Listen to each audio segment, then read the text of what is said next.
He had just collapsed in the hospital hallway. His 14-month-old daughter was in the ER with bronchitis, and a social worker was threatening to take her away. He was a veteran, penniless, betrayed by his wife, and utterly homeless, with only his loyal dog, Ghost. He had nothing left to lose. As the social worker arranged an emergency motel room, a luxury car pulled up. A man in a tailored suit stepped out. He wasn't a government official. He was Mitchell Vaughn, a lawyer, and he said he had been searching for Marcus all over the city. He wasn't there to take his daughter. He was there to inform this exhausted, broken man that he had just inherited a multi-million-dollar fortune. We hope you will enjoy this story. Please support us by subscribing to the channel. The cold woke Marcus Donovan. It was not the sharp, invasive cold of the high desert mountains in Afghanistan, but a damp, penetrating chill that settled deep in his bones. He was parked at a truck stop just outside Colorado Springs, the engine of his old pickup silent. He had not run the heater for 2 days, needing to save every last drop of fuel. The cab smelled of stale coffee, baby powder, and the faint, dusty scent of dog fur. Marcus was a tall man, 38 years old, with a lean, strong frame that looked like it had been carved from hardwood. His brown hair was a little too long, sweeping over his ears, and was feathered with a distinguished silver at the temples that he had earned far too early. His face was weathered, etched with lines of hardship, but softened by a deep kindness in his eyes. He hadn't shaved in days, and a heavy, dark stubble covered his jaw. He pulled his old brown leather jacket tighter over the red and navy plaid flannel shirt beneath it. A low whine came from the passenger seat. "I know, boy. I'm cold too." Ghost, his 5-year-old German shepherd, lifted his head. The dog was a magnificent animal, not the standard black and tan, but a rare sable gray and white, his coat thick against the early autumn frost. He was a steady, serious dog, loyal to a fault, and acutely sensitive to Marcus's emotional state. He nudged his cold nose under Marcus's hand. In the extended cab, strapped into a car seat, a small figure stirred and whimpered in her sleep. Luna, 14 months old. His daughter. This was their life now. A veteran, his child, and his dog, living in a 1999 pickup truck. Luna's whimper turned into a fussy, waking cry. "Bah! Bah!" "Okay, Pumpkin, I hear you," Marcus murmured, his voice rough from sleep. He reached back to fumble in the diaper bag. He found the last container of instant toddler formula. It was almost empty. The last diaper was in the visor. His wallet contained exactly $3. But today, that was supposed to change. Yesterday, after 18 months of fighting the bureaucracy, of endless paperwork and humiliating examinations, the notification had finally arrived. His VA disability claim for post-traumatic stress disorder and tinnitus had been approved. More importantly, the massive retroactive payment covering the entire 18-month waiting period had been deposited into his joint account. It was enough to get them an apartment, enough for food, for gas, for diapers, enough to finally breathe. "All right, Ghost," Marcus said, the first trace of hope in his voice in a long time. "You hold the fort. I'll be right back." Ghost watched intently as Marcus slid out of the truck. The cold air hit his face. He walked across the cracked pavement toward the gas station's brightly lit convenience store, past the diesel pumps to the ATM vestibule. He slid the debit card into the slot. The machine whirred. He entered his PIN and selected Withdrawal. He punched in $200. The machine paused, then displayed the message in stark red letters. Insufficient funds. Marcus stared. He must have hit the wrong button. He tried again. $100. Insufficient funds. A knot of ice formed in his stomach. He canceled the transaction and selected Check Balance. The screen flickered. Checking account balance. $4.17. "No," he whispered. That was impossible. He had seen the email. The transfer was confirmed. The balance yesterday afternoon had been over $54,000. He stumbled back to the truck, his heart hammering against his ribs in a way that had nothing to do with the cold. Ghost sensed the change instantly, standing up on the passenger seat, his ears alert. No, no, no! Marcus grabbed his phone from the dash. The battery was at 11%. He frantically opened his banking app, his fingers numb and clumsy. He logged in. He stared at the transaction history. Deposit, U.S. Dept of Veterans Affairs. Plus $54,128.50, and right below it, timestamp 2 hours later. Withdrawal, wire transfer to Unified Trust. $54,324.33, a wire transfer, not an ATM withdrawal, not a check. A deliberate, authorized wire transfer that had emptied the entire account. He knew instantly who held the authorization. His hands shook so badly he almost dropped the phone. He went to his contacts and pressed the name. Valerie. It rang once. Then a synthesized voice. The number you have dialed has been disconnected or is no longer in service. The phone slipped from his grasp and hit the rubber floor mat. He just sat there, staring at the steering wheel. Valerie was gone. The truck, this truck, was in his name. The joint bank account was the only thing she had needed. Luna began to cry in earnest now, a full-throated wail of a hungry toddler. Da, da, ba, ba. The sound was a trigger. It threw him backward in time to 2 weeks ago in their small, cramped rental apartment. Luna had just started walking and was a tornado of new energy. She was pulling books off a low shelf, shrieking with that high-pitched sound only a 14-month-old can make. Marcus had been on the living room floor, his back against the couch, trying to ride out a PTSD spike. A construction crew down the street had dropped a steel beam, and the resulting boom had sent him straight back to Kandahar. He was breathing, focusing on the texture of the carpet, trying to stay present. Valerie had walked in, her purse in her hand. "Marcus, can you please do something about her?" she had snapped. Her voice was brittle. "I can't even hear myself think. I have a headache." He remembered looking up at her, trying to explain. "It was just a loud noise, Val. I'm okay." "It's always a loud noise," she had said, rubbing her temples. "When is that VA money coming in, Marcus? You promised. You promised things would be better when the money came in." He thought she was just stressed. He thought she was just tired. He flashed to another memory, a month before that. Luna, fussy with teething, wouldn't sleep. Valerie stood over the crib, her back rigid. "She was so much easier when she was a newborn," she'd whispered, her voice tight with resentment. "She never cried this much. Now she's always moving, always needing something." Back in the truck, the fragments clicked into place. The complaints about Luna's toddler phase, the constant questions about the money. Her frustration was not about the noise or the stress, it was the impatience of someone waiting for a paycheck. She had been waiting. She had endured his nightmares, his triggers, and the burden of a high-needs child for one reason, that 18-month back payment. She hadn't run away from a difficult life. She had cashed out. This was not an escape. It was a heist, a cold, calculated plan. Luna's cries reached a frantic pitch. She was hungry, she was cold, and she was scared. Ghost whined, a deep, anxious sound in his chest. He pushed his way across the bench seat and forced his heavy head onto Marcus's lap, looking up at him with profound, unwavering loyalty. He licked the back of Marcus's hand, a rough, warm anchor in the freezing cab. The touch, the simple presence of the dog, cut through the shock. Marcus looked down at Ghost, then back at his daughter in the mirror, his family, the only ones who had not abandoned him. He picked up the phone, $4.17. He looked at the gas gauge, just under a quarter tank. The panic evaporated, replaced by something else, a cold, hard resolve that settled over him like a plate of armor. He had survived IEDs in the desert. He had survived the VA. He would survive this. He put the truck in gear. The engine turned over, a rough, protesting sound.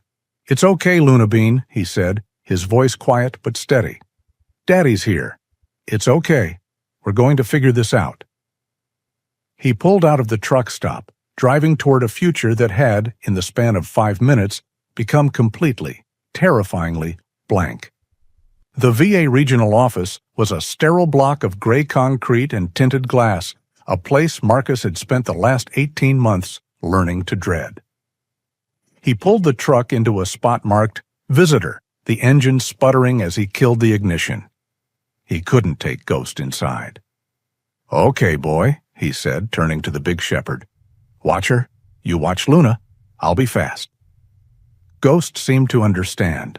He moved from the passenger seat to the floor, laying his head on the center console, his intelligent eyes fixed on the small, sleeping form in the car seat. Marcus cracked 2 windows, just enough for air but not enough for a hand, and locked the doors. Every step he took toward the building felt like walking away from his own lungs. He carried Luna in his arms, her 14-month-old body warm and heavy against his chest, her head tucked into the curve of his neck. She was awake now, but quiet, her thumb in her mouth. The waiting room was a sea of gray linoleum and fluorescent lights that gave everyone a sickly, pale cast. He took a number and sat. 2 hours later, his number was called. He approached the window, the thick glass separating him from the woman on the other side. She was Miss Rivas, a supporting character, a tired-looking woman in her 50s, her demeanor worn neutral by years of hearing desperate stories. "Mr. Donovan," she said, not looking up from her screen. "How can we help you?" Marcus shifted Luna, who was starting to fuss. "My name is Marcus Donovan. I'm a veteran. My VA retroactive payment was deposited yesterday. Last night, my wife, she took all of it. She left. My daughter and I are homeless. We have nothing. I need emergency assistance. A voucher. Anything." Ms. Rivas typed, her painted nails making small clicking sounds on the keyboard. "I see your record, Mr. Donovan, and I do see the disbursement." She paused, then finally looked at him, her gaze flat. "Sir, our records show a deposit of over $54,000 was successfully made to your joint account yesterday." "Yes," Marcus said, his voice raw. "But it's gone. She stole it. I have $4. Look." He pulled out his wallet. Miss Rivas sighed, a small, impatient sound. "Sir, that is a domestic dispute, a civil matter. You need to file a police report. As far as the VA is concerned, you are not indigent. You are a veteran who has just received a substantial payment. I cannot approve an emergency voucher or override the system. You are flagged as compensated. I'm very sorry." "But we're in the truck. My daughter—" "You need to contact the police, sir. That's the only advice I have." She was already looking past him, motioning for the next person in line. Next. Numb, Marcus walked out into the sharp autumn air. The system had worked perfectly. It had identified him, processed him, and paid him. And in doing so, it had made him invisible to the very safety nets he now needed. He got back in the truck, the smell of Ghost, a mild comfort. Luna was crying, her ba-ba for a bottle, now a hungry wail. "I know, baby, I know," he whispered, his own panic rising. He drove aimlessly at first until he saw a sign. Beacon of Hope Shelter. He parked, his heart hammering. He got out, this time taking Ghost on his short leash and strapping Luna to his chest in her carrier. The 3 of them, a strange, broken little family unit, walked to the door. A young man in a fleece vest stepped out to meet them. He was Brian, a supporting character, a volunteer with a clipboard and a nervous smile. "Hey, man," Brian said, holding up a hand. "Welcome, but I can't let you in." "We just need a bed," Marcus said, "just for tonight." Brian pointed at Ghost, who was standing quietly at Marcus's left, a solid gray shadow. "Sorry, no pets. State health code. It's a hard rule." "He's not a pet," Marcus insisted, his voice cracking. He's family. I can't leave him." "I get it, I really do," Brian said, his eyes full of pity, which Marcus hated. "You can have a bed, but the dog has to go to the county kennel. We can call them for you." Marcus looked down at Ghost. The dog had been with him through the divorce, through the nightmares, through the long, lonely nights before Luna was born. He was the only thing that had never wavered. Leaving him at a kennel was the same as abandoning him. It wasn't possible. "We'll find somewhere else," Marcus said, turning away before Brian could say another word. He drove again, the gas needle dipping ominously toward the red E. He passed another facility, Haven Family Center. It looked warmer, more inviting. This time he left Ghost in the truck, promising the dog he would be right back. He carried Luna inside. The lobby smelled of bleach and boiled vegetables. A woman at the front desk looked up. She was Karen O'Leary, a supporting character, an older woman with kind eyes and a weary smile. "Can I help you, dear?" she asked. "I hope so," Marcus said, his throat tight. "I need a room. For my daughter and me. We're homeless. Her mother left." Karen's kind smile faltered. She looked at Luna, then back at Marcus, her expression shifting to one of professional caution. "I see. And where is her mother now?" "I don't know. She took all our money." "Oh, you poor thing," Karen said, but she was already shaking her head. "Sir, I'm very sorry. The Haven Family Center's charter is for women and children. Most of our residents are, well, they are fleeing domestic situations. We aren't equipped for single fathers." "What does that mean?" Marcus asked, his last thread of hope fraying. "It's a safety and liability issue, sir. We can't have men staying in the same facility as the women and children who, well, you understand?" "But I'm fleeing. We're the ones who need safety. She's a baby. It's getting cold." His voice was rising, and he knew it was the wrong thing to do, but he couldn't stop it. A large man in a security uniform, Mr. Giles, stepped away from a nearby wall. He was a supporting character, his presence a silent warning. "Sir, I'm going to have to ask you to lower your voice," Karen said, her kindness gone, replaced by firm policy. "I can give you a pamphlet for the men's intake shelter downtown, but they won't be able to take your daughter." It was a perfect bureaucratic checkmate. He was a man, so he couldn't go to the family shelter. He was a father, so he couldn't go to the men's shelter. He was a dog owner, so he couldn't go to the petless shelter.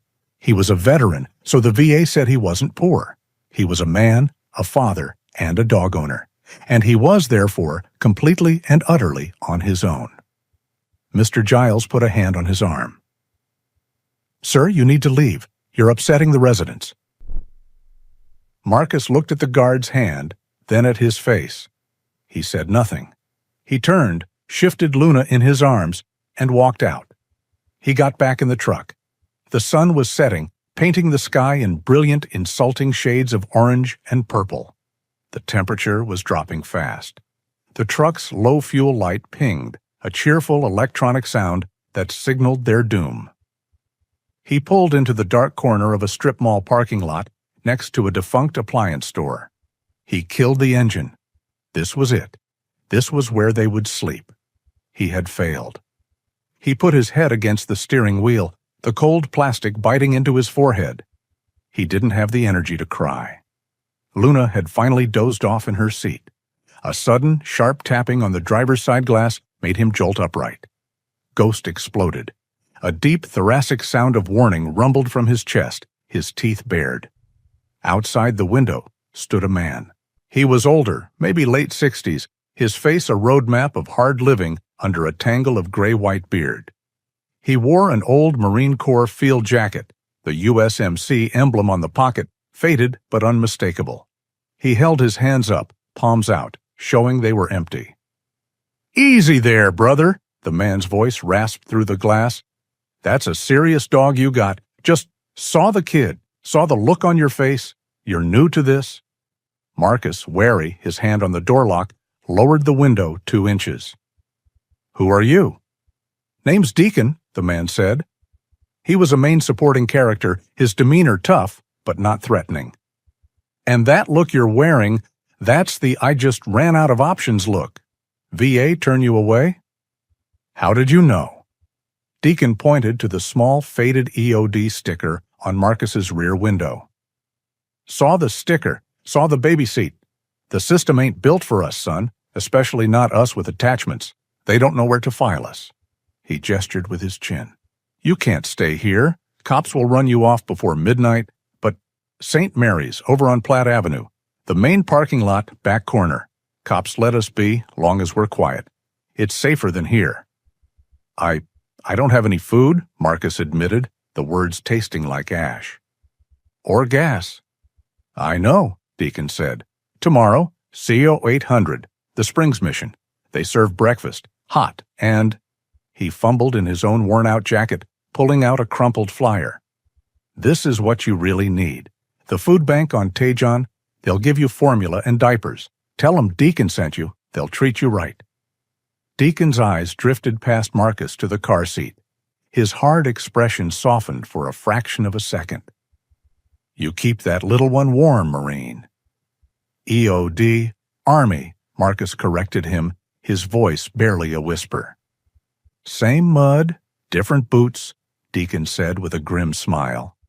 He took a step back, melting into the shadows as if he were never there. Marcus was left alone, the cab filled with the low rumble from Ghost's chest. He looked at the crumpled flyer in his hand. It was the first real, useful thing he had received all day. The back corner of the St. Mary's parking lot was a small, silent community of shadows. Deacon had been right.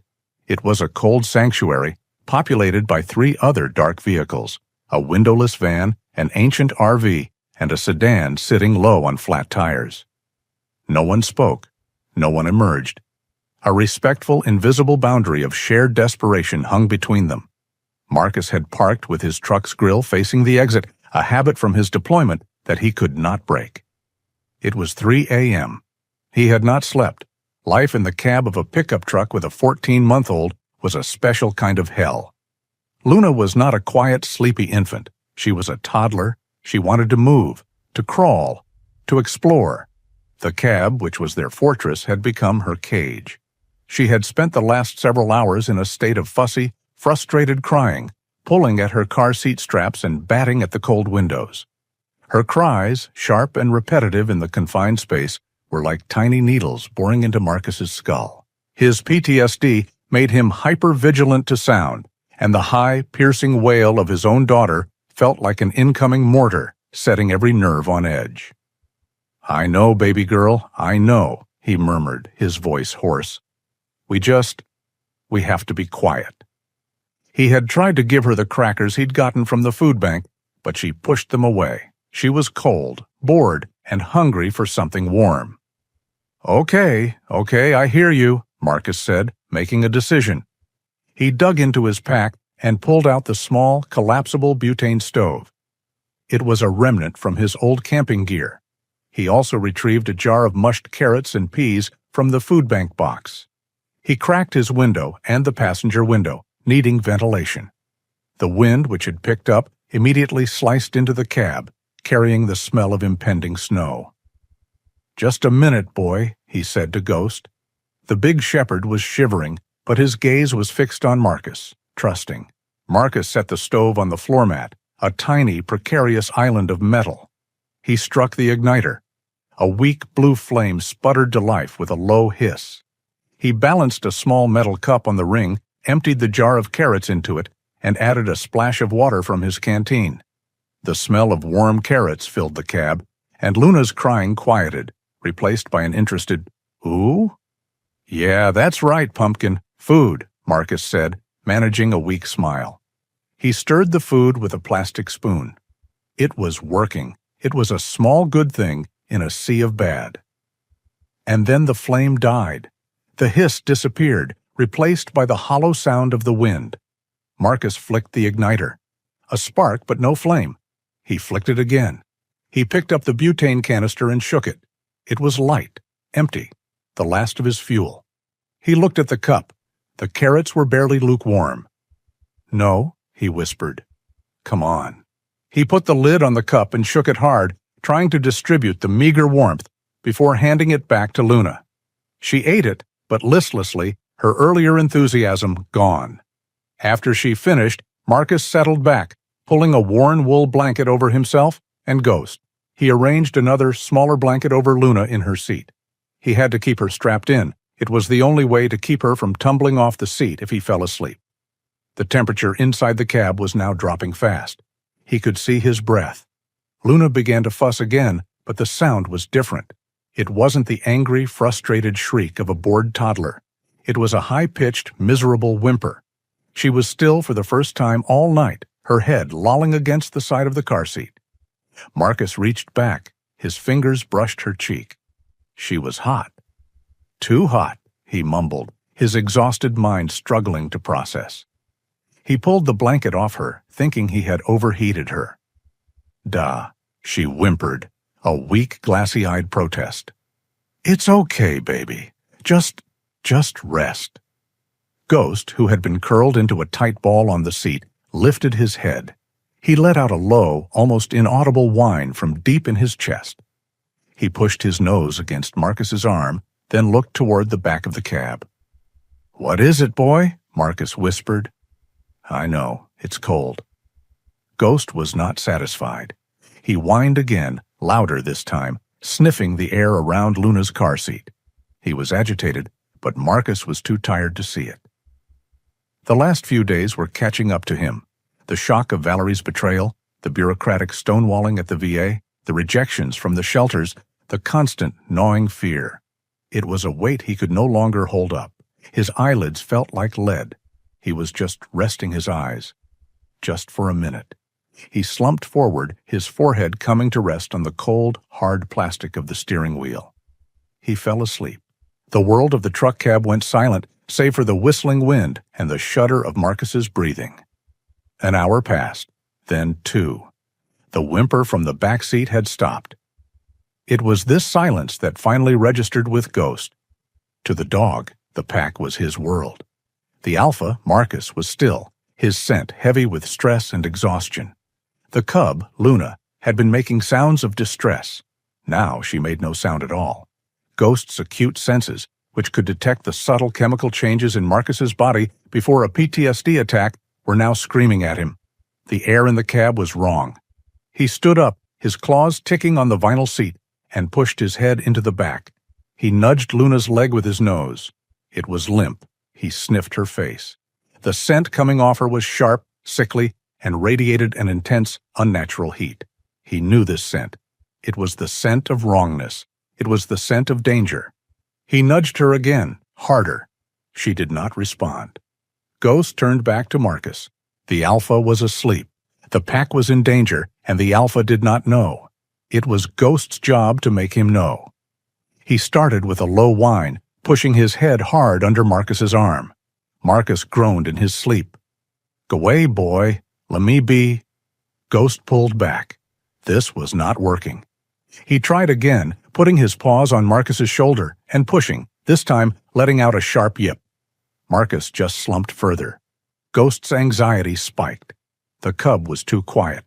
The alpha was non-responsive. He fell back on his most basic powerful instinct. A frantic, percussive bark erupted in the confined space, a sound so loud it vibrated against the glass. Marcus jolted awake, his heart exploding in his chest. "Ghost, down! What is it?" He was disoriented, adrenaline surging, his mind still in the deserts of Afghanistan. He grabbed the dog's ruff. "I said, down!" But Ghost ignored the command. He twisted out of Marcus's grip, scrambling over the center console, and barked again, not at Marcus, but at Luna. The fog of sleep and disorientation vanished, replaced by a cold dread. "Luna?" Marcus turned, fumbling in the darkness. He clicked the weak yellow dome light. Luna was pale, frighteningly still. Her lips looked dry, and her cheeks were flushed a deep, unnatural red. "Luna? Baby?" He reached back and laid his hand on her forehead. The skin was on fire. It was not warm. It was a dry, searing heat that felt like touching a hot plate. She was burning up from the inside out. Oh, no, no, no, no. He unstrapped her, pulling her limp body from the seat. She was barely responsive, her head falling back. She let out a tiny, pained moan. He looked at the fuel gauge. The orange light was on. Empty. He looked at Ghost. The dog was whining, staring at him, having done the only thing he knew how to do. Marcus hit the steering wheel with the heel of his hand. He didn't have time for anger. He had to move. The truck roared to life. a coughing, sputtering protest against the cold ignition. Marcus did not have time to let it warm up. He threw the gear shifter into drive, the transmission catching with a heavy clunk. Luna was a terrifying, limp weight in his arms. He had her cradled against his chest with his right arm, his left hand gripping the steering wheel. It was reckless. It was unsafe, but the car seat was too far away, too cold. He needed her close. He needed to feel her breathing. "Hang on, baby, hang on," he chanted, the words a desperate prayer. Ghost was frantic. The big shepherd, sensing the panic, was trying to climb into Marcus's lap, whining, his eyes wide. "No, back," Marcus commanded, his voice a sharp bark of his own. "Ghost, back!" The dog, stunned by the tone, obeyed, retreating to the passenger seat, but he remained standing, his body vibrating with anxiety. Marcus drove. He ran the stop sign at the edge of the parking lot, his tires squealing on the cold asphalt. He saw the H symbol on a blue sign. Hospital, 2 miles. The low fuel light was a mocking amber eye on the dashboard. The truck was running on fumes. "Don't you do it, don't you dare," he growled at the dashboard. He drove by instinct, his EOD training taking over. This was not a drive. It was an extraction. Clear the area. Evacuate the package. His focus narrowed to the road, his hand steady despite the terror that was thrumming just beneath his skin. He saw the red emergency sign and swerved the truck, ignoring the ambulance-only signs, pulling up directly onto the curb in front of the sliding glass doors. He killed the engine. The sudden silence was deafening. He looked at Ghost. "I have to leave you, boy. I have to. You watch the truck. Watch the truck." Ghost let out a pained, high-pitched sound, a protest of pure loyalty. Marcus didn't have time for guilt. He pushed the door open, his body aching from the cold. He ran into the fluorescent glare of the emergency room, clutching his daughter. "Help!" he yelled, the word tearing from his raw throat. "My baby! She's burning up! Please, help!" Instantly, he was surrounded. A Nurse Patel, a supporting character with sharp, efficient eyes and quick hands, was the first to reach him. "Right here, sir. Triage room now. What's going on?" "Fever. She's 14 months. We were in the truck. It's cold. I think." She just stopped crying. They took Luna from him. The separation was physical, a tearing sensation. One moment, she was his, a warm, sick weight. The next, she was gone, disappearing behind a blue curtain, as 2 other nurses joined the first. He was left standing alone in the middle of the waiting room, his arms empty, his body covered in the grime of the truck cab. A security guard was already walking toward him, gesturing to the entrance. "Sir, you can't park there. You need to move your truck." It's out of gas," Marcus lied, his mind blank. "My dog is in it." The guard's expression hardened. "You have to move it, now, or it will be towed." I can't." Before the guard could argue, Nurse Patel emerged from the curtain. "He's with the pediatric fever. He stays." She vanished again. The guard huffed, but backed off. Marcus sank into a hard plastic chair. The next hour was a blur of antiseptic smells, the squeak of rubber soles on linoleum, and the distant, muffled sounds of other people's pain. He stared at the blue curtain. His hands were shaking, a fine, uncontrollable tremor. He locked them together, pressing them between his knees. Finally, a man in blue scrubs pushed the curtain aside. He was Dr. Reyes, a supporting character, his face tired but kind. "Mr. Donovan?" Marcus was on his feet instantly. Is she okay?" "She's stable," the doctor said, and Marcus felt his knees go weak with relief. "Her fever was dangerously high, 104.5. She's severely dehydrated. We're getting fluids into her now, and we have her on a cooling blanket. The labs show she has a bad case of bronchitis, verging on pneumonia." "Bronchitis? But she was fine yesterday." "It happens that fast with toddlers, especially if their immune systems are stressed, like from exposure to cold." The doctor's kind eyes turned questioning. "She's going to be okay, but we're admitting her. We need to keep her on IV fluids and oxygen for at least 24 hours. Admit her? Yes. Okay. Whatever you need, Marcus stammered. Dr. Reyes hesitated. He looked at Marcus's worn leather jacket, his matted hair, the dark circles under his eyes. Mr. Donovan, where is Luna's mother? She's not with us. She left. I see. And where are you and Luna staying? Nurse Patel noted you said you were in the truck. Marcus's blood ran cold. This was not a question about medicine. This was an accusation. We're between places right now. We're fine. I can take care of her. The doctor held up a hand. I know you can, but Luna's condition is a direct result of her environment. I've asked our hospital social worker to come and speak with you, just to see what resources we can arrange. She'll be here in a moment. The doctor gave him a reassuring, if brief, pat on the shoulder and disappeared. A new kind of terror, colder and more suffocating than the fear of the fever, settled on Marcus. 10 minutes later, a woman approached him.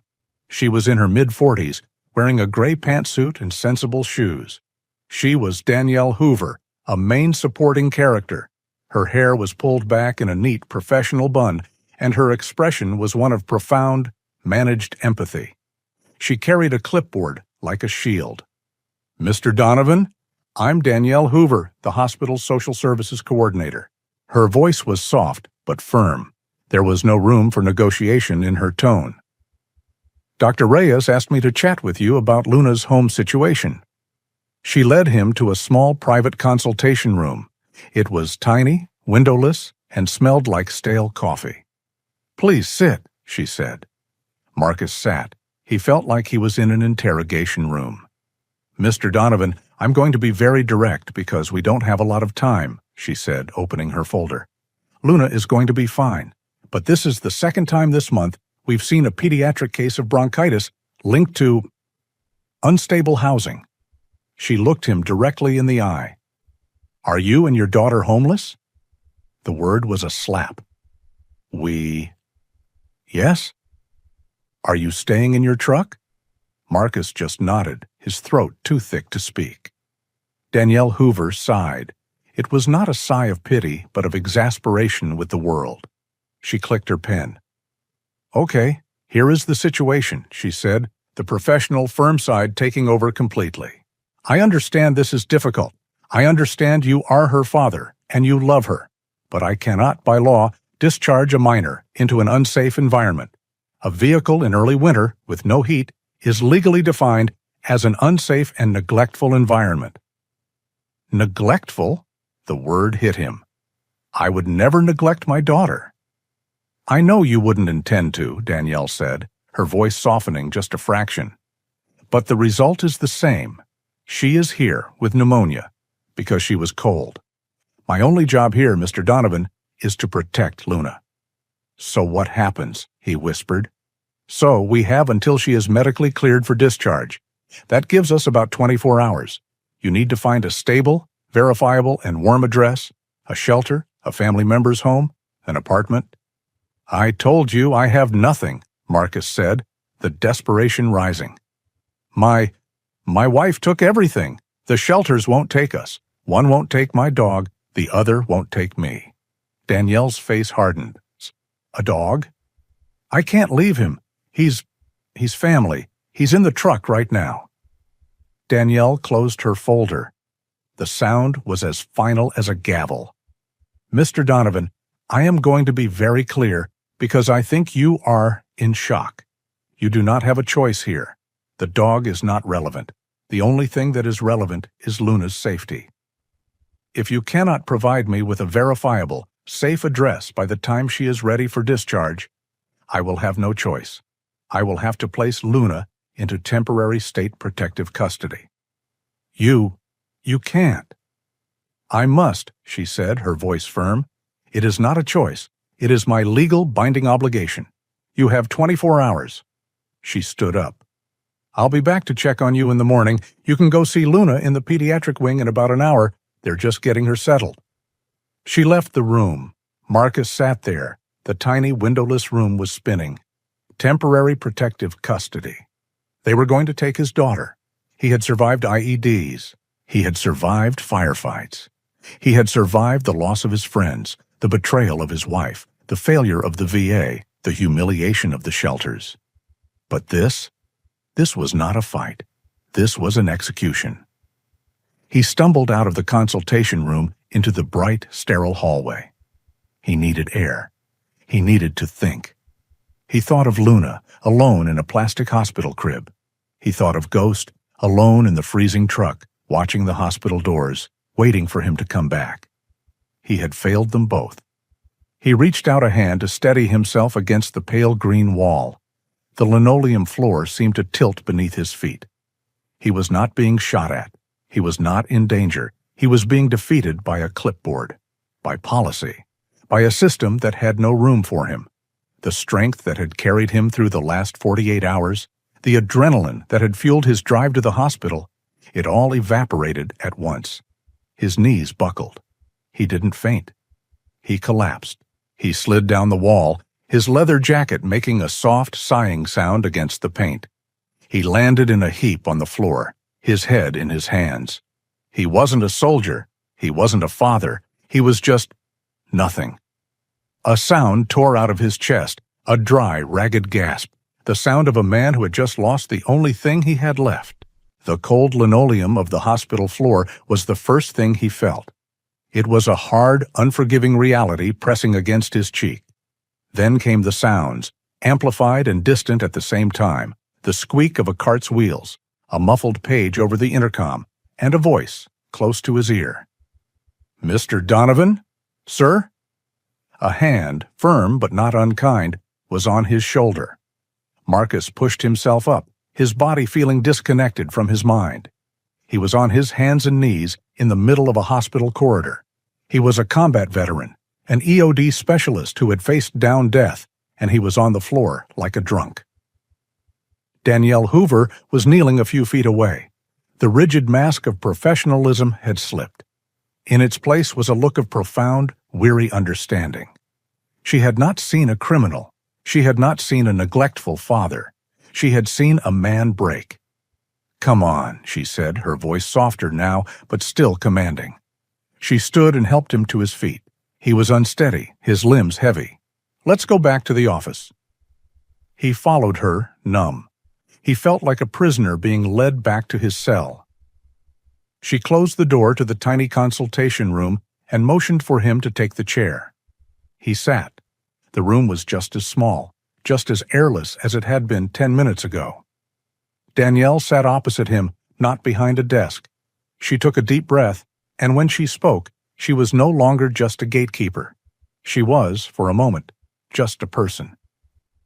"I've seen men like you before, Mr. Donovan," she said quietly. "My father was 101st Airborne, Vietnam, 1969. He came home, but he never really left the jungle. He just found a new one." Marcus looked up. This was not the speech he was expecting. "He was a good man," she continued, her gaze fixed on the folder in her lap. "A proud man, and he would have rather died than ask for help. He saw it as weakness, so he self-medicated. He pushed us away. And the system, the VA, they failed him. They failed us." She finally met his eyes. "You are not your father, and I am not the system that failed him. What I saw in that hallway was not neglect. It was desperation, and desperation I can work with." Marcus just stared, his throat too tight to speak. Danielle's demeanor shifted, the professional returning, but this time she was an advocate, not an adversary. "I am still bound by protocol, Mr. Donovan. I cannot and will not discharge Luna to a truck, but your collapse, it qualifies you as in acute distress, and that opens a new door." She picked up the phone on the desk and dialed an extension. "This is Hoover in Social Services," she said, her voice all business. "I have a pediatric intake. Father is a veteran, single parent, displaced. Yes, I'm classifying him as an acute 12B. I need an emergency voucher. 2 nights. And, yes, he has a canine." Marcus's head snapped up. Danielle covered the mouthpiece. "Is it a service animal?" No, he's just..." "Ghost?" She nodded, uncovered the phone. "It's a companion animal. Non-aggressive, German Shepherd. Yes, I know that's harder. Check the crossroads. They do? Good. Authorize it. Bill it to the Veterans Crisis Fund. Thank you. She hung up and wrote something on a pad. Mr. Donovan, I can arrange an emergency 2-night motel voucher. It's standard procedure for displaced veterans with dependents in acute crisis, she said, carefully emphasizing the official terms. It's not much, but it's a roof, it's warm, and it's a verifiable address. She tore off the sheet and pushed it across the desk. The Crossroads Inn. It's on the other side of town. They are expecting you, and they will accept your dog. You have 48 hours. A motel, a warm room, a place for Ghost. It was a lifeline so unexpected he could barely process it. Thank you, he whispered. Don't thank me yet, Danielle said, holding up a hand. That's not all. She paused as if deciding how to phrase the next part. This is unusual. While you were in triage with Luna, the hospital switchboard received a call. And another one. And another one. Someone has been calling every hospital in the city, looking for you. By name. Marcus's blood ran cold. Valerie? No. A man. He identified himself as an attorney. He said he had been trying to locate you for weeks. He said it was an emergency. A lawyer? Marcus was confused. I don't owe anyone money except everyone. He said his name was Mitchell Vaughn, Danielle said, reading from her notes. From the law offices of Vaughn, Steiner, and Associates in Denver. He said he represents an estate, and that you are the sole beneficiary. Marcus just stared. It was a joke, a cruel, elaborate joke. That's impossible. He has the wrong guy. I don't know any lawyers. I don't know any estates. He was very specific, Danielle said, her gaze steady. Marcus Donovan, honorable discharge, 2024. Last known address, the apartment you just left. She leaned forward, her professional mask back in place, but this time it was different. It was the look of a strategist. Mr. Donovan, I'm going to be very frank with you, she said. I have just secured you 48 hours. That is a temporary fix. My report, as of this minute, still says unstable housing. Luna is still my case. When those 48 hours are up, we are right back here. Unless... She tapped the note with her pen. This lawyer, this Mr. Vaughn, you say you have no money, no resources. He is looking for you, using the word estate. To me, that sounds like a resource. An answer to the question of where will Luna sleep? She stood up. Frankly, Mr. Donovan, whether this conversation with Mr. Vaughn solves your homeless status will determine my final report. Do you understand me? He did. She was not just giving him a voucher. She was giving him an order. Go. Fix this. What does he want? Marcus asked, his head swimming. He wants to meet you. I told Mr. Vaughn's office that you were preoccupied, but that I would be placing you at the Crossroads Inn for your safety and privacy. She handed him the voucher slip. I took the liberty of scheduling him. He said he would meet you there, in 1 hour. An hour? But Luna? And my truck. Luna is safe. She's in the pediatric wing on the 3rd floor. She is sleeping. You can see her for 5 minutes on your way out, but you cannot stay, and you cannot bring your dog in here. Danielle walked to the door and held it open. You have a warm room waiting. You have a lawyer waiting, and you have a daughter who is waiting for you to have a safe place to bring her home to. Go take care of your dog, Mr. Donovan, and go to your meeting. Marcus stood, the voucher slip a flimsy piece of paper in his trembling hand. It felt like a summons. And Mr. Donovan, she said as he stepped into the hallway. He turned. My father. He never took the help, she said, her voice low. Don't be him. He nodded, a single sharp dip of his chin. He walked past the nurse's station, his boots silent on the clean floor. He went to the pediatric wing. He stood for 5 minutes, looking through the glass at Luna. She was asleep in a small, clean crib, an oxygen tube near her nose, a tiny IV in her hand. She was safe. She looked peaceful. He tore his eyes away. He walked out of the hospital, the automatic doors sliding open with a soft hiss, releasing him from the sterile warmth into the biting cold. The truck was where he'd left it, a dark, silent shape under the lights of the ambulance bay. He fumbled for his keys. As he got closer, a low, anxious whine came from inside. Then a single, heavy thump of a tail hitting the seat. Marcus opened the door. Ghost was a frantic wave of gray fur, leaping into his arms, licking his face, whining and trembling. "I know, boy. I'm here." I'm here," Marcus whispered, burying his face in the dog's thick ruff. He held on to the dog, the one solid, true thing in his life. "I left you. I'm sorry. I'm so sorry." He sat in the driver's seat, the engine off, and just breathed in the familiar, dusty smell of his dog. He had $4.17. He had a motel voucher, he had a daughter in a hospital bed, and he had an appointment with a lawyer who was either a mistake, a scam, or a miracle. He put the key in the ignition. The low-fuel light glared at him. "Crossroads Inn," he said to Ghost. "Let's hope this voucher is real." He turned the key, and the engine, against all odds, turned over. The truck's engine did not die. It sputtered, coughed, and ran on what Marcus could only assume was pure hope, but it carried them the 4 miles across town. The Crossroads Inn was a low, 2-story building with peeling paint, a relic from a time when highways had personalities. A flickering neon sign buzzed in the darkness, its red light promising vacancy. He parked the truck in a dark spot at the far end of the lot.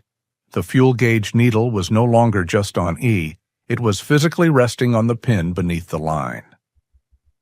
"Okay," Marcus whispered, his voice a raw sound. "Last hurdle, boy." He left Ghost in the truck, a decision that felt like a betrayal, but he had no choice.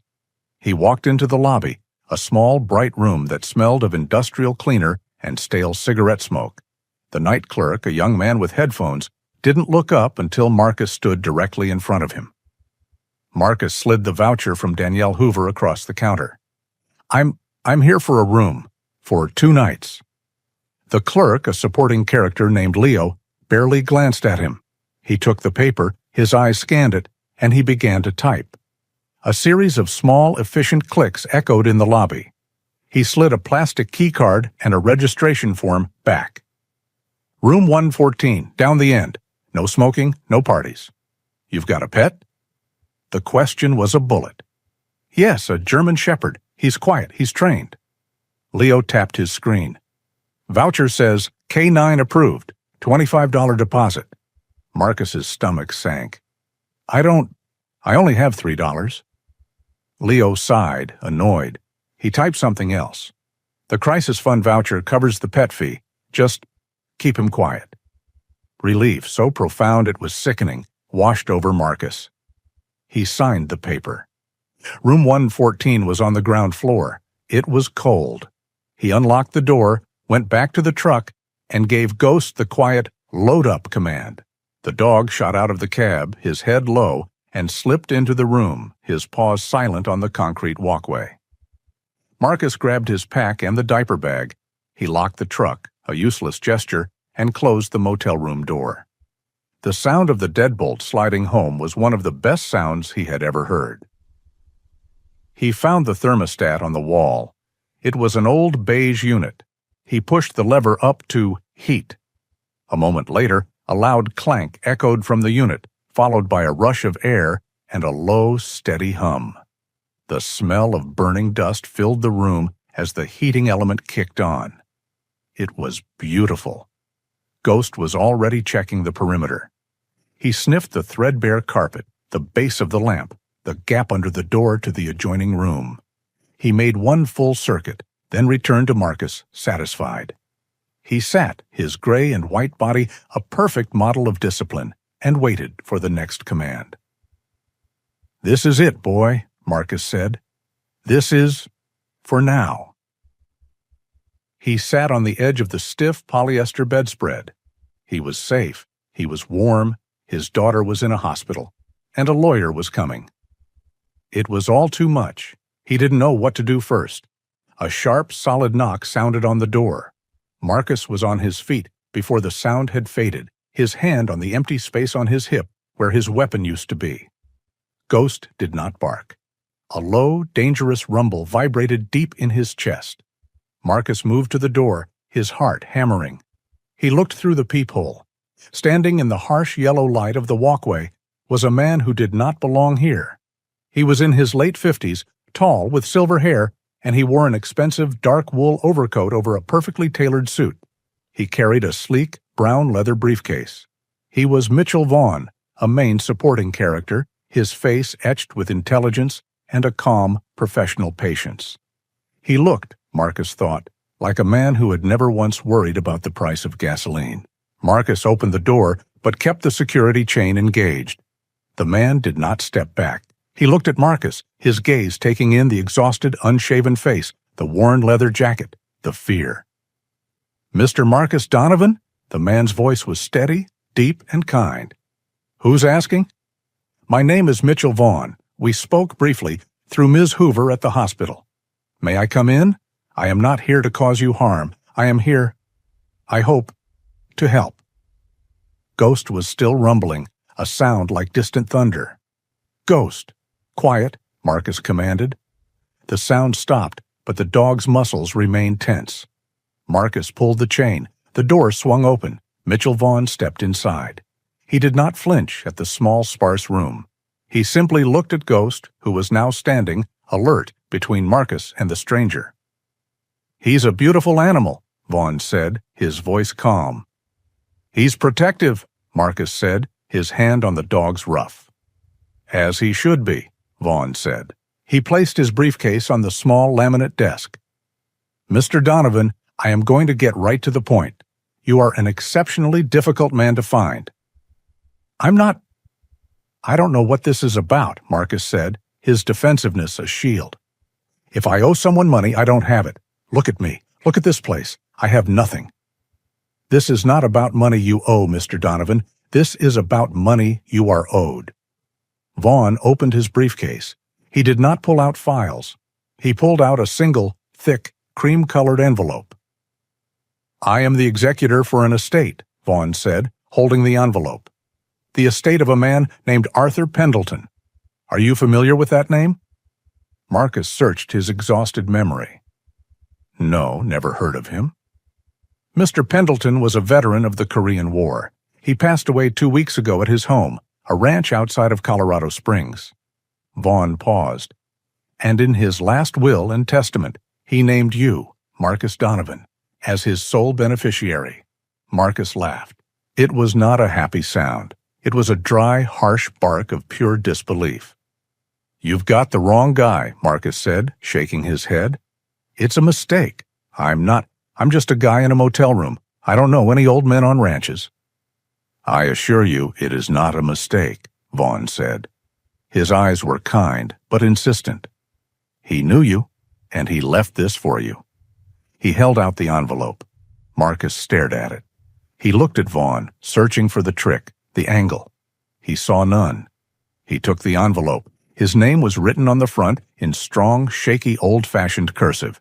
He tore it open. Inside was a single sheet of matching paper, folded twice. He began to read. "My dear Mr. Donovan, if you are reading this, then I am gone. Good riddance, I suppose. You will not remember me. My name is Arthur Pendleton. We met once, 5 years ago. It was 2020. You were younger then, healthier. I was just old. There was an early season blizzard up on the pass. My old truck, a 1973 Ford, died on me. Fuel pump. I was stuck, no cell service. I was an old man, alone in a dying truck, and I was afraid. Then you pulled up behind me in your truck. You had a dog with you, too, a gray shepherd, maybe the same one who is, I hope, reading this with you. You spent 2 hours in that wind, Mr. Donovan. 2 hours, lying on your back in the snow and slush with a headlamp on. You fixed my fuel pump with parts you had in your own toolbox. Your hands were so cold, I don't know how you held the tools. When you were done, I tried to pay you. I offered you all the cash I had, $200. You just shook your head. You looked at the Marine Corps sticker on my bumper, and you said, 'Veterans don't charge veterans. Get home safe.' And you drove away. I never forgot that. I've been trying to find you for the last year. I heard through the veteran network that you'd been discharged. I heard you were fighting the VA. I heard the system was failing you, just like it failed me back in 1954 when I came home. I wanted to help. I wanted to find you, to talk to you. But this illness, it moves fast. I am too old to build my dream. I bought an old ranch. I wanted to make it a place for guys like us, a place to work, to heal. But I ran out of time. So I leave it to you. I leave it all to you, Marcus. You're a soldier who knows how to build. You didn't just fix my truck that day. You gave an old man hope. Use it. Build something. Don't let the system win. Your friend, Arthur Pendleton. Marcus read the letter twice. His hands were shaking so hard, the paper made a rattling sound. He remembered. The blizzard, the old green Ford, the stubborn, proud old man. I remember him, he whispered, looking at Vaughn. The fuel pump? I'd forgotten all about it. He did not, Vaughn said softly. The estate is significant, Mr. Donovan. The ranch, property, substantial assets. It's all yours. Marcus's world tilted. He wasn't just tired anymore. He was unraveling. He looked at his dirty, grimy hands, holding this letter. He thought of Luna in her plastic crib with a tube in her nose. My daughter, he choked out, the words thick. She's in the hospital. She has pneumonia. Because I couldn't keep her warm. And this man. I am aware, Mr. Donovan, Vaughn said, his voice all business now, but not unkind. Ms. Hoover at the hospital was very clear about your situation. That is why I am here, at this motel, at this hour. He stepped forward.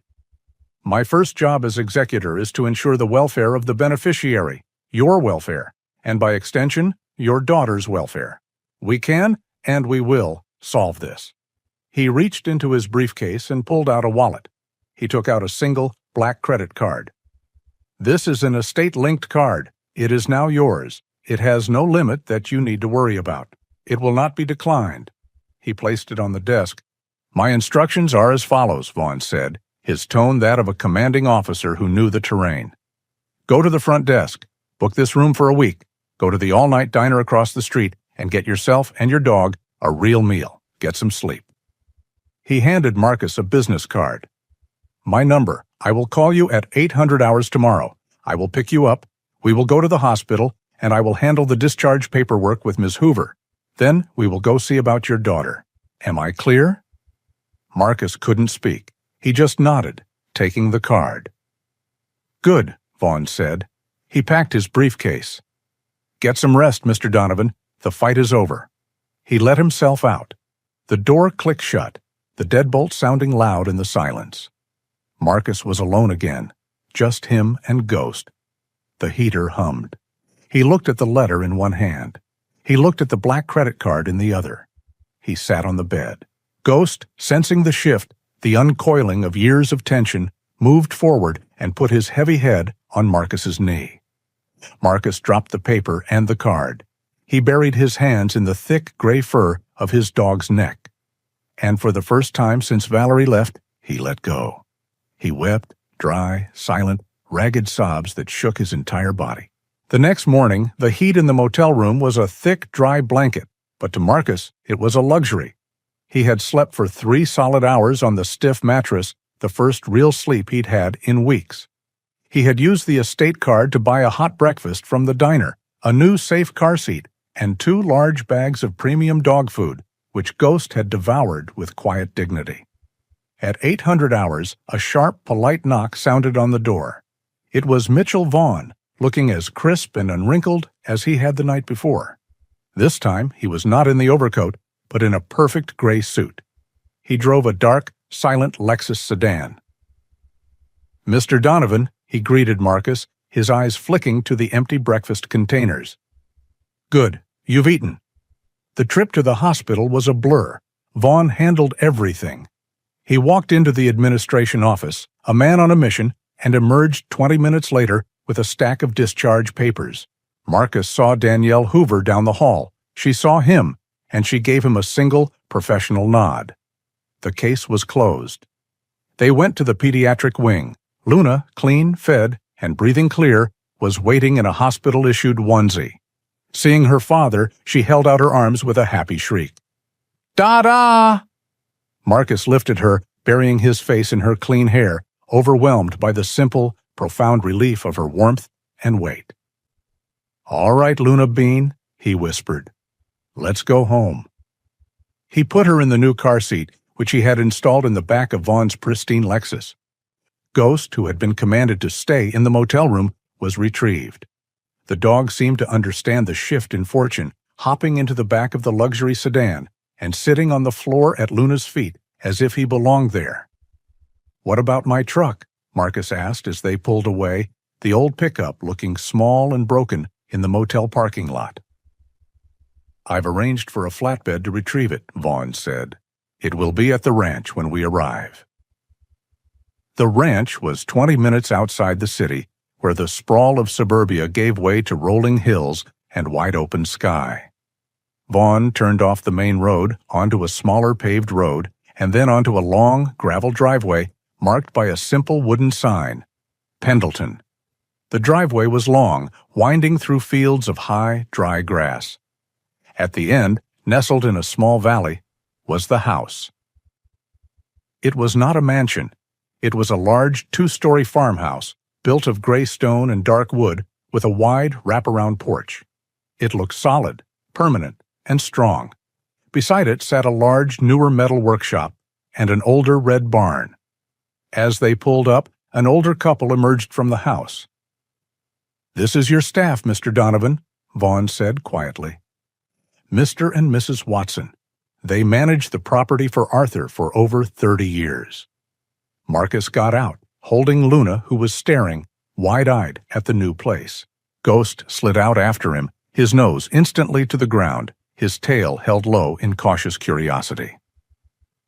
Mr. Watson was a man in his late 70s, as weathered as the stone on the house, with calloused hands and a face of kind, reserved lines. Mrs. Watson, a woman with a soft face and worried, compassionate eyes, wore a practical apron. "Mr. Donovan," Arthur Watson said, his voice a respectful gravel. He nodded. "Welcome to the ranch. Mr. Vaughn called ahead. We are so very sorry for your loss. Mr. Pendleton was a good man." "Thank you," Marcus said, feeling the fraud of it all. He hadn't even known Arthur. Mrs. Watson's gaze was fixed on Luna. "Oh my," she whispered. "A little one." Mr. Vaughn didn't say. He just said, "Prepare the nursery." "This is Luna," Marcus said. "Welcome home, Mr. Donovan," Mrs. Watson said, her voice warm. "Please, come in. We have fresh coffee, and I've aired out the master bedroom for you. Please call me Marcus."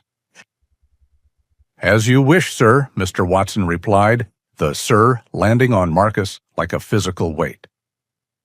Vaughn stayed for another hour, explaining the basics. The Watsons lived in a small cottage on the other side of the property. They handled the grounds, the maintenance, and the house. They would continue to do so, their salaries paid by the estate, until Marcus decided otherwise.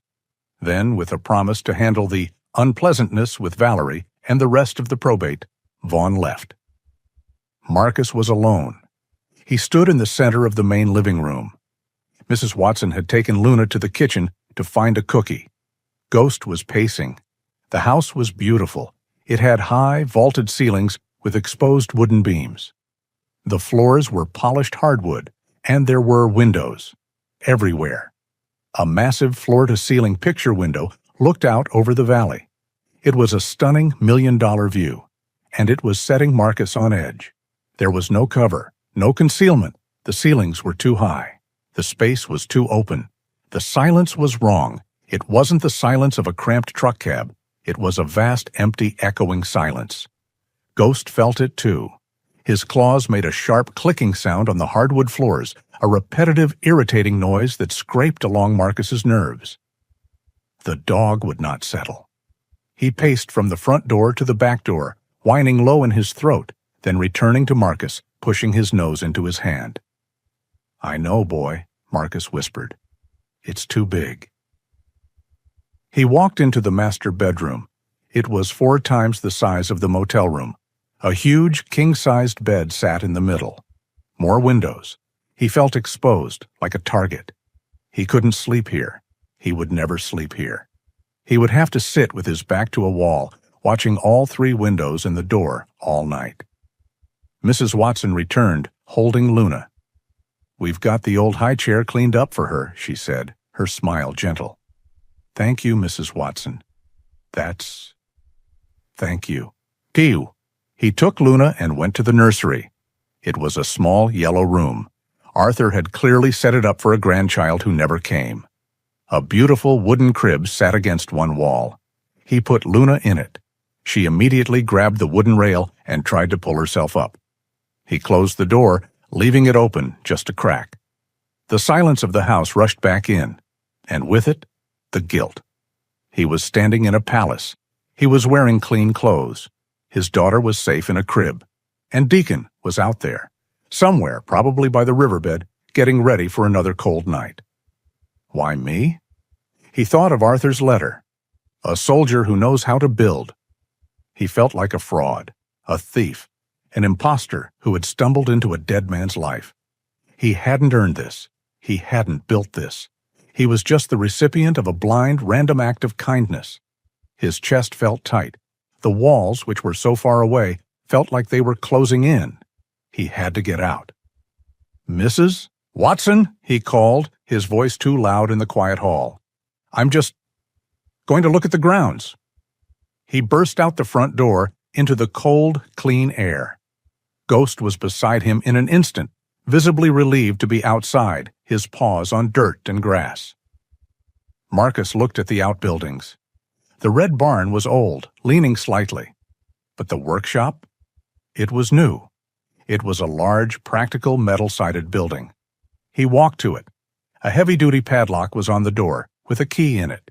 He turned the key, the metal cold against his fingers, and pulled the large, sliding door. The door moved with a heavy, grinding rumble of metal on metal. It was a real, solid sound. He stepped inside. The workshop smelled of motor oil, sawdust, and cold steel. It was perfect. It was not a house. It was a place of work. Tools hung on neat pegboard walls. A large workbench ran the length of one side. In the center sat a metal lathe. In the corner was a welding station. This was Arthur's sanctuary. But more importantly, it was defensible. It had solid steel walls. No windows, save for 2 small, high, frosted glass panes that let in light but were impossible to see through. One main door, solid steel, that could be barred. It was the size of his old barracks bay. It was the size of his EOD container. It was safe. Ghost walked in. He sniffed the perimeter once. He went to the corner by the workbench, turned in a circle 3 times, and lay down with a heavy, contented sigh.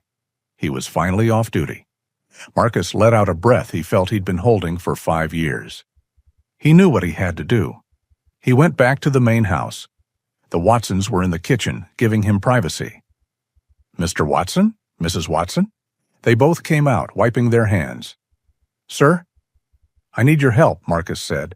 I need to move the crib." Mrs. Watson's brow furrowed in confusion. "To another room, sir? The blue room has a nice view?" "No," Marcus said, pointing out the window. "To the workshop." Their polite, professional faces could not hide their shock. "The workshop?" Mr. Watson said, his voice flat. "Sir, it's a workshop. It's full of tools. It's not insulated. There's no heat, save for that old propane unit." "It's fine," Marcus said, his voice firm, leaving no room for argument. "It's safe." Without another word, the Watsons, true to their 30 years of service, simply nodded. 10 minutes later, the wooden crib was set up in the corner of the workshop. Marcus went back to the main house and stripped a mattress from a guest room, dragging it across the yard himself. He set it on the floor next to the crib. He grabbed his rucksack, the diaper bag, and the new plush bed he'd bought for Ghost. He set up his new home. He placed the mattress against the solid steel wall. He put Luna's crib beside it. He put Ghost's bed on the other side, near the sliding door. A perfect, tight, defensible triangle. He brought Luna in, her small, warm body smelling of kitchen cookies. He placed her in the crib. He sat down on the mattress, his back against the wall. The cold of the concrete floor seeped through, but it was a real, solid feeling. Ghost was already asleep at his feet. Marcus looked around the dark, quiet space. The smell of oil, the glint of steel, the sounds of his daughter breathing. He was not an imposter here. He was not the lord of a manor. He was a soldier in his barracks, guarding his family.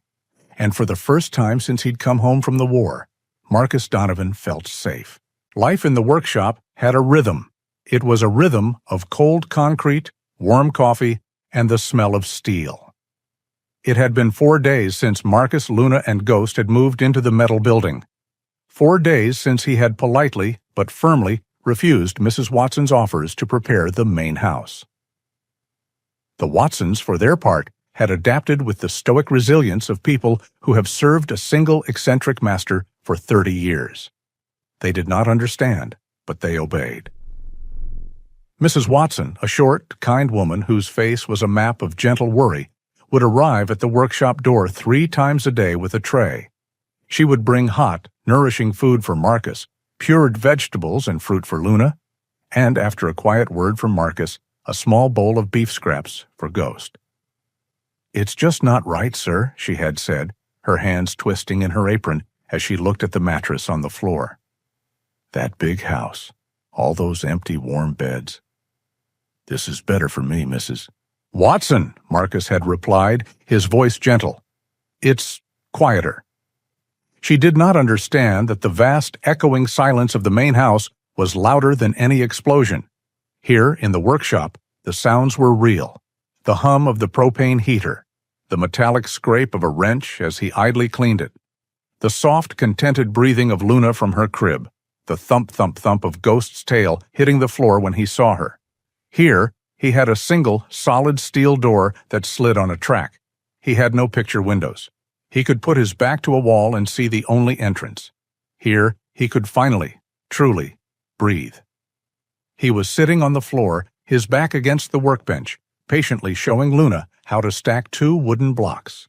She was 14 months old and far more interested in putting them in her mouth. Ghost was lying at the entrance, a 90-pound gray and white sentinel, his body relaxed, but his head up, ears passively tracking the sounds of the ranch. Suddenly, the dog's head lifted. His ears swiveled, locking forward. A low, almost imperceptible rumble started in his chest. Marcus was on his feet before the sound had even registered in his own ears. "What is it, boy? What do you hear?" Ghost didn't bark. He just stared at the driveway, his body tensing. Then Marcus heard it. The sound of tires on gravel, driving too fast. It was not Mr. Watson's slow, steady pickup. This was an unfamiliar engine, high-pitched and angry. A sleek black rental sedan, a car totally unsuited for a gravel ranch road, slid to a stop a few feet from the workshop door, kicking up a plume of dust. Marcus instinctively reached down and scooped up Luna, settling her on his hip. She immediately buried her face in his neck, startled by the sudden movement. "Stay," he commanded Ghost. The dog held his position at the door, a solid, unmoving statue. The car door opened. A woman stepped out. It was Valerie, but it was not the Valerie he remembered. The tired, frustrated woman in yoga pants and a messy bun was gone. This Valerie had new, salon blonde hair cut in a sharp, expensive-looking bob. She wore tight designer jeans, high-heeled boots that were already sinking into the dirt, and a bright red jacket that looked like it cost more than his old truck. She was hiding her eyes behind a pair of oversized black sunglasses. She looked like someone playing a part. She stood by the car, her head turning, taking in the main house, the barn, the sheer scale of the property. A look of stunned, greedy calculation crossed her face before she saw him standing in the shadows of the workshop. "Marcus," she said, her voice a brittle, unfamiliar thing.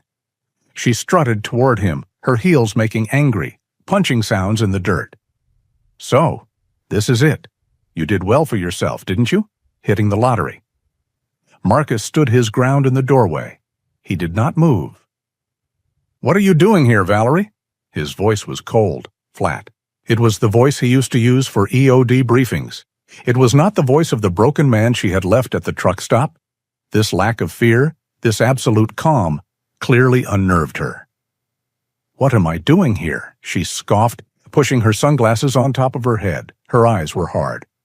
"I came to find out what's going on. I saw the probate notice. It's public record, you know." She took a step closer, her voice dropping into a venomous, disbelieving hiss. "Arthur Pendleton, $5 million plus a ranch. $5 million. She jabbed a finger at him. "You let me walk away with $50,000. Our money, by the way, my money for putting up with you. When you knew this was waiting, you set me up. You tricked me." The sheer, staggering arrogance of her accusation almost made Marcus laugh. She had stolen his entire disability payout, left him and her daughter to die, and had now returned to accuse him of being unfair. "I didn't know," he said simply. "I found out the day after you left us." "Liar!" she shrieked, the sound echoing off the metal building. "You've been planning this?" "No," Marcus said. "You planned, I survived." Valerie's face contorted. The rich act was falling away, revealing the raw, desperate greed beneath. She saw the wall of his calm, and she realized she had no power over him. So she reached for her only weapon. Her eyes flicked to the small, dark-haired toddler clinging to his neck. "Well," Valerie said, her voice turning oily and false, "it doesn't matter. I'm her mother. I'm not going to let you keep my daughter away from me, or away from her inheritance." "You don't have a daughter," Marcus said, his voice dropping to a dangerous low. "You stopped being her mother when you left her in a cold truck." "A judge won't see it that way," she snapped, her confidence returning. She had found her angle. They'll see a loving, stable mother who was worried about her child's safety. And they'll see this. She waved a hand at the workshop. "A sick, unstable veteran, suffering from PTSD, who is living in a garage with a child. You're unfit, Marcus. They will give me full custody, and you will be paying me child support for the rest of your life. A lot of it." It was a plausible, terrifying threat. And then she escalated. "Give her to me," Valerie demanded. "I'm taking her." She lunged forward, not like a mother, but like someone grabbing a winning lottery ticket. Her hands were claws, reaching for Luna. Luna, who had been watching this strange, loud woman with fearful wide eyes, now screamed. It was a sound of pure terror. She buried her face in Marcus's flannel shirt, her tiny hands gripping his collar so hard her knuckles were white. "No!" Marcus roared, pulling back, twisting his body to shield Luna. "Get back, Valerie! You are not touching her!" He was bracing for a fight, but he didn't have to. Ghost moved. He had been silent, a gray shadow at the entrance. He had been watching. The second Valerie lunged, he was no longer a shadow. He was a wall. He did not run. He did not jump. He simply stepped, with a speed that was shocking, and planted himself directly between Valerie and Marcus. He did not growl. He did not bark. Valerie froze. She was inches from him. Ghost stood, rigid, his entire body a knot of pure, controlled muscle. He was staring at her, his dark eyes flat and empty of all emotion. And then, in a gesture that was more terrifying than any sound, he slowly, deliberately, lifted the black lip on the left side of his mouth, just enough to expose the long, white canine tooth beneath. It was a silent, lethal promise. The only sound was the wind, the high-pitched ee-ee-ee of Luna's terrified crying, and Valerie's own sudden, sharp intake of breath. She took a step back, then another. He's... Call him off, she stammered, her face pale. "He won't move, Valerie," Marcus said, his voice perfectly calm. He was still comforting Luna, rubbing her back. He was secure in his fortress. "And neither will I." He looked at the woman who had shattered his life. She was a bully, and she had just met a force she could not intimidate. With his free hand, Marcus reached into the breast pocket of his shirt. He pulled out a small, stiff white business card. He held it out to her. "You're not talking to me anymore," he said. "From now on, you talk to him." Valerie stared at the card as if it were a weapon. "Mitchell Vaughn," Marcus said, reading the name aloud. "Vaughn, Steiner, and Associates. He's my lawyer. He's handling everything." The transfer of power was absolute. He wasn't yelling. He wasn't threatening. He was delegating. He was using the very system of money and lawyers that she had tried to use against him. Valerie's face, a mask of rage, confusion, and humiliation, was her final answer. She snatched the card from his hand, crumpling it.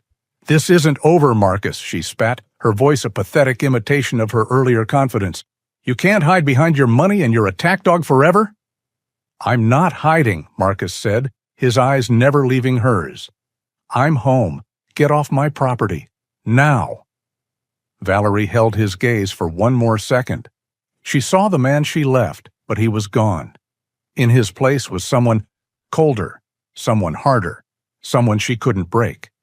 She turned, her heels digging awkwardly in the dirt, and scrambled back into her rental car. She threw it in reverse, spraying gravel, and sped down the long driveway, a trail of dust in her wake. Marcus stood in the doorway of his workshop for a long time. The adrenaline was wearing off, leaving him shaking.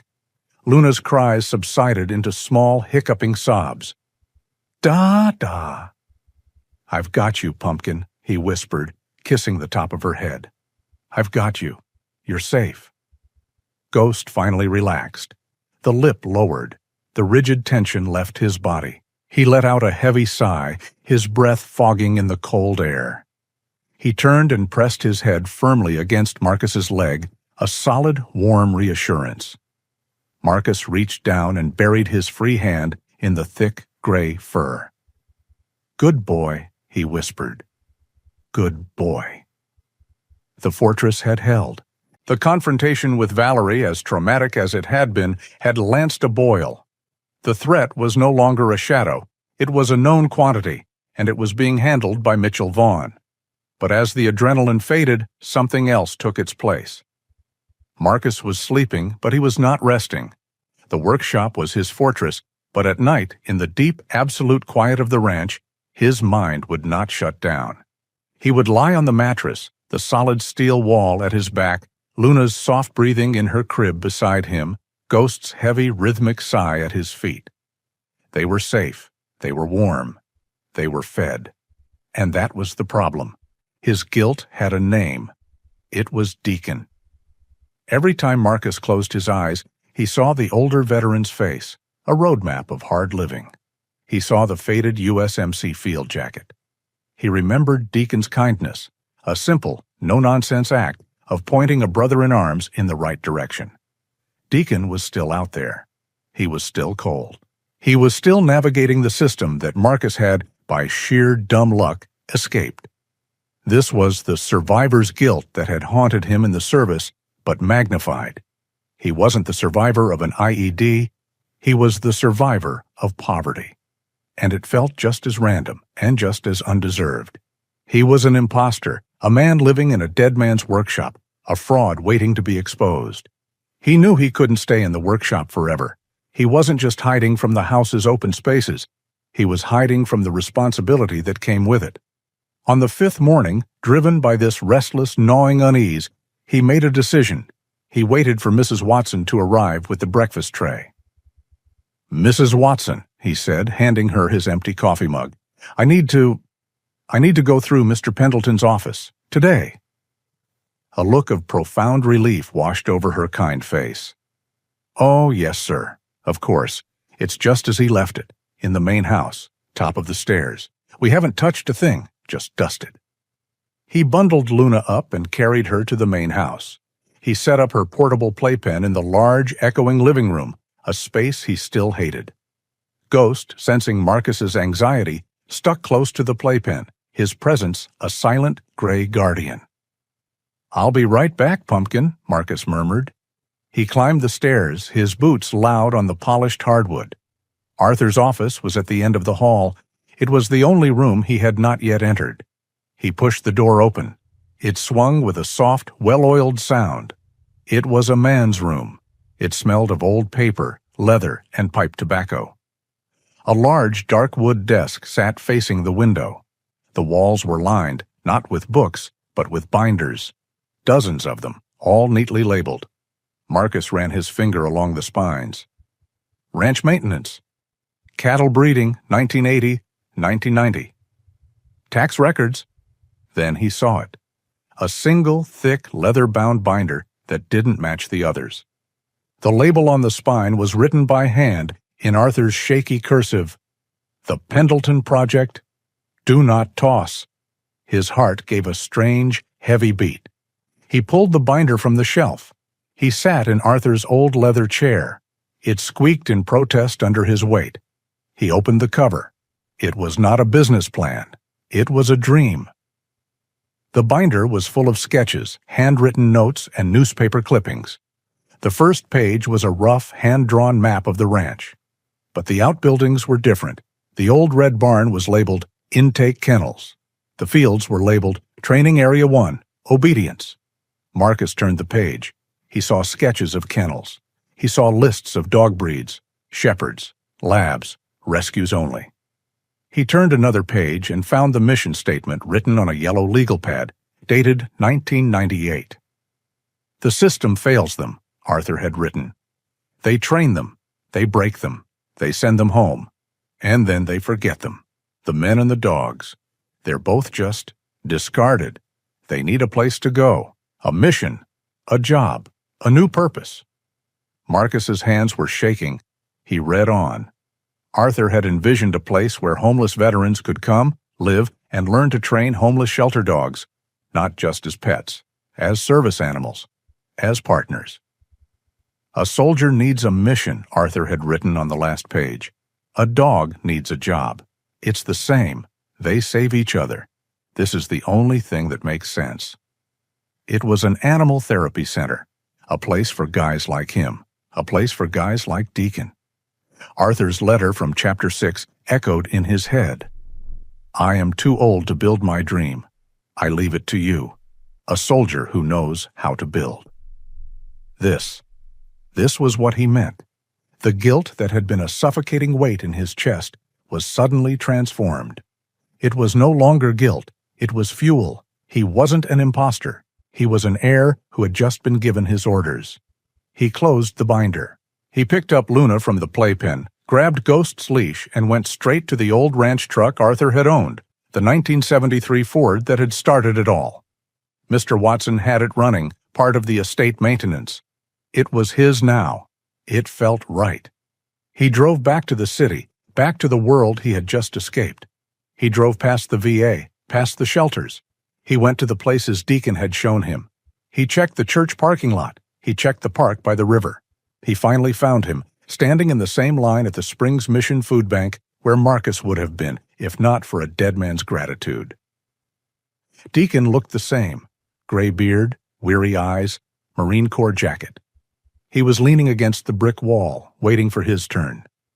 Marcus parked the old Ford, a truck that, despite being an antique, was clean and well-maintained. He got out. Ghost on his leash came with him. Deacon saw him. The old man's eyes narrowed. He looked Marcus up and down. He saw the clean clothes. He saw the well-fed dog. He saw the man who had clearly made it. Marcus walked up to him, stopping a few feet away. Deacon! Well, well, Deacon rasped, not moving from his spot against the wall. Look at you, Mr. Moneybags. Came back to the zoo to see how the animals are doing? The suspicion was thick, the words sharp. It was exactly the reaction Marcus had expected.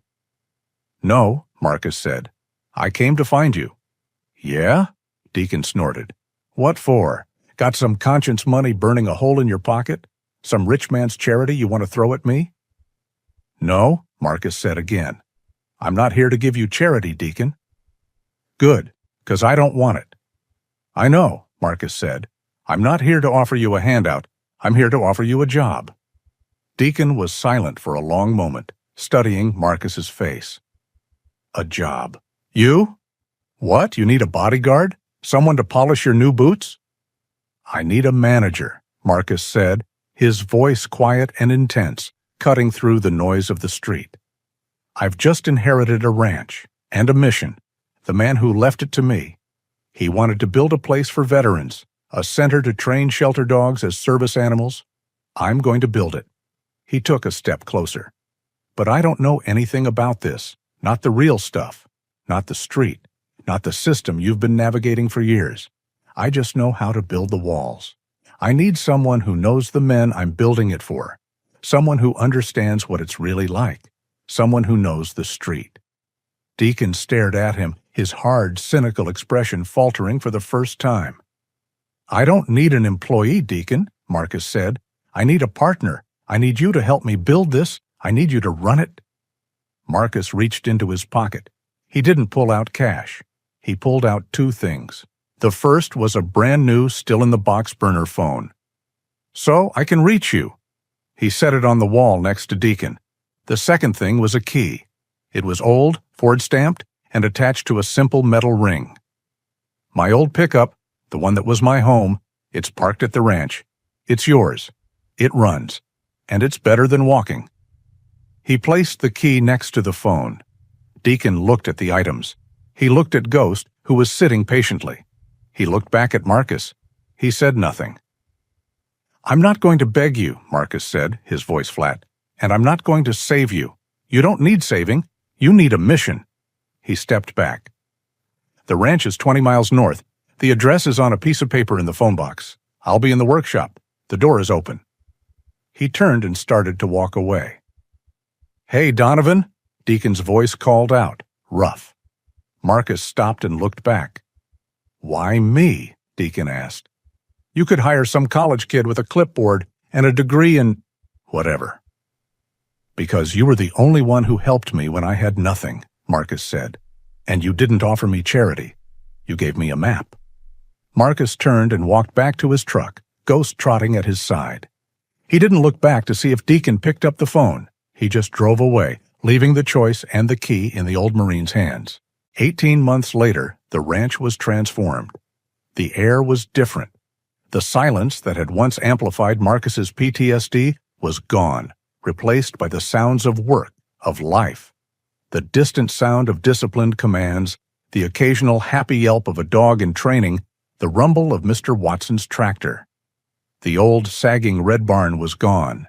In its place stood a long, professional kennel building, clean and modern. The main farmhouse, which Marcus had never moved into, was now the official administrative office for the Pendleton Canine Corps. But the workshop, that was still home. It was a bright, cool Saturday in April. The snow was gone, and the Colorado sun was strong. Today was the first graduation. A sharp, authoritative whistle cut through the air. It was not a sound of alarm. It was a call to order. "On the line, gentlemen." That voice did not belong to the desperate, bearded man Marcus had met in a parking lot. It was the voice of Deacon. The change was profound. The old Marine Corps jacket was gone, replaced by a crisp black polo shirt with the Pendleton Canine Corps logo embroidered on the chest. He was clean-shaven, his gray-white hair cut short and sharp. He was lean, hard, and moved with a purpose that was almost terrifying in its intensity. He was not a man who had been saved. He was a man who had gone back to work. He was the training supervisor.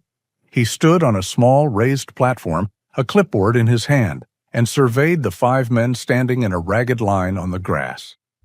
They were the first graduating class. A small crowd of about 20 people, local supporters, Mitchell Vaughn, and a few family members, was gathered on folding chairs.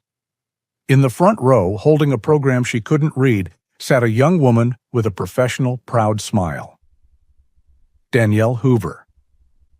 Her role as a hospital social worker had ended the day Marcus walked out. Her role as a founding board member of the K-9 Corps was just beginning. Marcus stood off to the side, near the workshop, his hands in the pockets of his old jeans. He still wore the brown leather jacket over a plaid flannel shirt. He was not a director. He was not a CEO. He was the founder, the builder. A small, energetic blur of motion darted past his legs, giggling. "Luna, come on back," he called, his voice soft. "No!" she yelled, a word she had fallen in love with. Luna was nearly 3 years old, a whirlwind of dark hair and strong opinions, her father's determination in her eyes. She ran out onto the lawn, chasing a butterfly. A gray and white shadow detached itself from Marcus's side and trotted after her. Ghost was nearly 7 now. His muzzle was dusted with a little more gray, his movements a little more deliberate, more regal. He was no longer just a companion, he was a guardian. He didn't chase Luna, he escorted her, his body moving to place himself between her and the small seated crowd, his eyes constantly scanning. Luna laughed and threw her arms around the dog's thick neck. He patiently endured the hug, then nudged her, gently but firmly, back toward her father. On the platform, Deacon began the ceremony. "You came here broken," Deacon's voice boomed across the lawn. It was the voice of a drill instructor. "You came here with nothing but your ghosts, and you met dogs, who were just as broken. Shelter dogs, last chancers, dogs that nobody else wanted." He pointed to the 5 dogs sitting at heel next to their handlers. They were alert, healthy, and focused. "The world thinks we saved them," Deacon said, his voice dropping. "But you know the truth. We don't save them. They save us.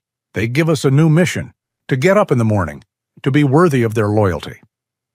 Today, you are not just a veteran. You are a canine handler. You have a purpose." He looked at his list. Sarge, a tall, thin man with haunted eyes, a man Marcus recognized from the local VA, stepped forward. "Sarge," Deacon continued, "you came to us. You wouldn't even look me in the eye. Now look at me." The man's chin came up. "Better. Now, meet your partner." "Hope?" A kennel tech released a young black Labrador. The dog ran out, not to Deacon, but straight to Sarge, sitting perfectly in front of him, looking up with an expression of pure, uncomplicated devotion. The man's tough facade crumbled. He reached down, and the dog pressed its head into his hand. The ceremony continued, one by one, each man paired with a dog, each reunion a quiet, powerful explosion of healing. Finally, Deacon looked at the crowd. "And now," he said, "the man who made this possible, the man who, well, he's the CO, our founder, Marcus Donovan." The small crowd's applause sounded loud in the valley. Marcus hated this part. He walked to the front, standing next to Deacon. He looked at the 5 men. He looked at the 5 dogs. He looked at Danielle Hoover, who was smiling, tears in her eyes. He took a breath. "Deacon does all the talking," Marcus said, his voice quiet, and a few people laughed. I'm just the builder. Arthur Pendleton, the man who left me this ranch. He wrote in a letter that I was a soldier who knows how to build." For a long time I thought he was wrong. He looked at the workshop, his home. When I came here, I was adrift. I was hiding. I had been given everything, and I felt like I had nothing, because I didn't have a mission. He turned his gaze to the 5 new handlers. That feeling, that imposter syndrome, that guilt, it doesn't go away just because your life gets better, he said, his voice raw with an honesty that silenced the crowd. It goes away when you have a purpose, when you have a reason to get up that's bigger than yourself. He pointed to the dogs. "This is a foundation. That's all I built. You men and these dogs, you are the purpose. They are your mission. You are theirs. You saved each other. Thank you for saving me too. Congratulations." He stepped back quickly, the applause starting again. Deacon clapped him on the shoulder, a hard, approving gesture. "Not bad, CO," he muttered. The ceremony broke. People mingled. Mrs. Watson had set out a table of lemonade and cookies. Marcus walked away from the crowd, back toward the lawn, back toward his workshop. He just needed a minute. The speech had cost him. He sat on the grass. The mountains were sharp against the blue sky. "Throw ball, Ghost!" Luna ran up, holding a slimy, well-chewed tennis ball. She threw it, a wobbly 2-foot toss. Ghost, with a long, suffering sigh, picked up the ball, walked it back, and dropped it politely at Marcus's feet. "No, silly doggy," Luna giggled. "For me?" Ghost looked at Marcus. Marcus nodded. The dog picked up the ball and dropped it for Luna. Marcus watched them, A small, perfect circle of life. His girl, his dog. "Mr. Donovan?" Marcus looked up. It was Sarge, the tall, thin man from the ceremony. His new black lab, Hope, was at his side, her tail wagging. "Sarge," Marcus said, getting to his feet and wiping his hand on his jeans. "Congratulations." The man was tough, his arms covered in tattoos, but his voice was shaking. He looked at his new dog, then back at Marcus. "I was where you were. I was in my car. I read about this place. I thought it was a joke." "It's not a joke," Marcus said softly. "No, sir, it's not." Sarge looked overwhelmed. "That speech you gave about purpose? That's the first time anyone got it right." He stuck out a hand, calloused and shaking. I wanted to say thank you." Marcus took his hand. It was a firm, solid grip, the grip of a fellow soldier. "You're welcome. Now you have the watch." Sarge nodded, his eyes full. He couldn't say anything else. He just squeezed his dog's shoulder. Hope looked up at him, her tail thumping, and licked his hand. Marcus stepped back, giving the man his moment. He watched Sarge and his new partner walk toward the kennels. He looked at Danielle Hoover, who was laughing with Deacon. He looked at Mitchell Vaughn, who was already on his phone, probably handling Valerie's latest legal nonsense. Then he looked at his own small family. Luna, having given up on the ball, was now trying to climb onto Ghost's back. The big dog had simply laid down, accepting his fate, a noble gray and white rug for his tiny alpha. Marcus Donovan stood in the sunshine, his back to the workshop that had been his fortress. He was no longer an imposter. He was no longer hiding. He was a builder. And he was home. Marcus and Ghost's story reminds us that even when the entire system fails, the loyalty of one good soul, whether man or animal, can be the one thing that keeps the darkness at bay. It shows us that a mission is not just something you are given. It is something you build from the broken pieces to help others find their way home. We hope this journey of survival and purpose resonated with you.